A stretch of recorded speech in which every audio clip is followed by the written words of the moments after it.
And then you say, where did the cellar hole come from? That was another. And I mentioned these little hinges of history because we're at a point where we, you students, can make a difference. You can make hinges of history by changing a law, changing a policy, changing what you do for a living. Right here in Franklin County or wherever you're from, and I've talked with enough of you know you're from all over the place.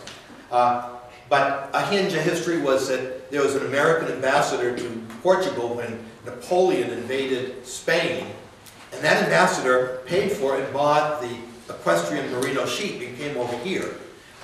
And they brought the merino sheep up into northern New England and into Maine just before Jefferson introduced the Embargo Act, which gave them monopoly. And there were no trees in Maine, south of Bangor. I mean, you know, I've got articles by the 1850s and 60s where there are no trees in Franklin County, except in the northern part of the county. They were gone. And that's when Thoreau wrote about a star on the edge of the night, that Bangor was a star on the edge of the night. To the south of it was all open country, to the north of it was all forest. So you go back and look at, and it's those forest lands that were land grant lands that were never settled that became Lark territory. They became the unorganized townships. They became, you know, land that was managed collectively. And so you can look at the whole ramifications where you had this patchwork quilt of free enterprise settlers and stuff like that. The small pieces of land, the land values are just too high to be taken over by public government because the price is too high. South of here and to the north of here it's too low, so you can do that. And so you've begun to get what you call the split in the philosophy and the way people think about history. Then what we did is we had the industrialization of this region and going into the environment. And what we did is we were poor people. We were trying to raise our standard of living, life expectancy and all that. So what we did is we externalized environmental costs. We kept our cost of producing paper and things like in shoes and things like that very low because we externalized the cost into the air, the pollutions into the air, into the stream, onto the land. And we pushed those costs up on the society, and it allowed us to be very profitable, to have high returns, to be able to pay labor good, and we got very, very wealthy. What's happened in the 1960s and 70s is we got well enough off that we said, no, what we want to do is start internalizing those costs. We want to internalize because, you know, our view has changed. During, you know, the Great Depression and World War II, we had the gross national product was developed, this measure of what we're worth, guns and butter, things. But during the 60s and 70s, our standard of living got higher, and we began to say, as I would say in my own life, is I never knew my grandparents. My grandkids do know theirs. You know, that the eagles have returned to the sky, the turkeys to the forests, the salmon to the streams. They've taken the pain out of dentistry. And anybody that's my age or older knows what that was like. So we're taking all these things that we're measuring of value that aren't included in the gross national product. So there's another conflict that we've got.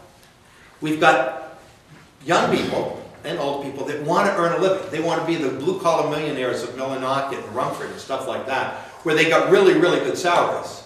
Now we've internalized those costs. We've begun to codify these new values into our legislation and stuff, and those high-paying jobs are gone. And now we're doing, you know, social service jobs, which, you know, feel good and all this stuff, and they have some importance, but they pay about 1/3 as much. And so you put yourself over in India or in Africa or in other places like that. They're doing the same thing we're doing. They're externalizing their costs so they can get their standard of living up high enough so they can invest and recapitalize their economies and do without. So one of the ethical questions we have to ask ourselves is, do we have the right, or should we deprive them of having that generation that go through that kind of thing? So it raises the whole question of private property. I've mentioned the vernal pools, and I will just give you, you know, and this brings us up to what we call the whole environmental issues that we're dealing with in the state of Maine. So that kind of gives you what I call a different kind of sweep of how one can look at from an academic point of view, the environmental issues that are looking at running for governor, that are in legislature, that are students and faculty members, are trying to sort through in those kinds of things. So it's in that context that I look at the environment. Tell you a little bit about myself. I live in the house my mother was born in Ellsworth, Maine. I go to the church where my folks are married. I'm married to a boat builder's daughter. I have an undergraduate degree in economics, graduate studies in agricultural economics, PhD from Johns Hopkins, and my dissertation was on the subject of resolving conflicts in multiple use natural resource management, a case study of Township 16, Range 4, Aroostook County, Maine. So my heart and soul is trying to work these things through, to find out how Maine can be a state where conservation and the environment are wet. I honestly think we've become so polarized, and that's why I've given a little bit of history. These things can be worked through. It's not good and bad. It's not elitist and primitive people. It's not people that have a monopoly of good ideas. Each one of us finds ourselves in that kind of context. Then I went on. I was assistant to the Dean of Agriculture at the University of Vermont, an aide to Governor Dean Davis of Vermont, vice president of Bangor Hydroelectric Company, had some academic stuff along the way.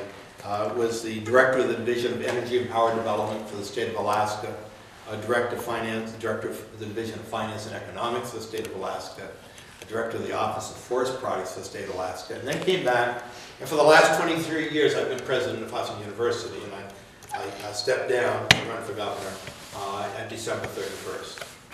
And you say, so why, you've done all those things, why are you running?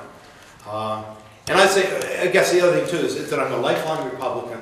I'm a lifelong fiscal and social conservative. I'm one of the most conservative of the candidates that's running. But it's Bob O'Donnell who won the governor's race as a social and fiscal conservative in Virginia. Says it's more than that. You've got to be a good candidate, and you can't see issues like the environment, energy, education, issues that tend to be issues that often conservative Republicans don't address as much. So I arrived at Hudson was basically bankrupt, and turned it around. I mean, I had to pay I've signed every requisition over $5. Hired good quality people like Susan Collins, who, for instance, I hired in 1994, and she ran for the U.S. Senate from Hudson. I worked so closely with the faculty. And you say, can a conservative Republican work with the legislature and with the bureaucracy, which is very liberal and democratic? Well, I worked so well with the faculty at Hudson, they voted out tenure. Worked so well with the staff, they voted out the union. And I think that that's just an indication of the kind of, what do you call it, trust that you can build. And my symbol for my campaign is your unattended rural roadside vegetable and fruit stands with a little cash jar and a sign that says, make your own change. To me, that's it's the neighboring, it's the sense of community, it's that sense of trust that's so critical. And I like to convey that a lot of things I've done have conveyed that kind of thing. Why is trust important? Well, neo-Hegelian Francis Fukuyama spent 10 years trying to say when we're all liberal democracies, when we've solved hunger, when we've learned to develop the economy without drawing down our natural resources, which countries, which states, which counties, which towns will rise above the others when all those things are normalized? And it's not based on sheer wealth and natural resources or population. And he concluded that it was the element of trust. And to me, we have a lot of that in Maine, and we've got to preserve it. And it's one of the things that may be old-fashioned, but I feel that you've really got to really work to preserve that kind of thing. The older people, I trust you with your land. I'm a governor that will trust you with your property, trust you with your communities, trust you with your own personal lives. And to me, that is very, very important.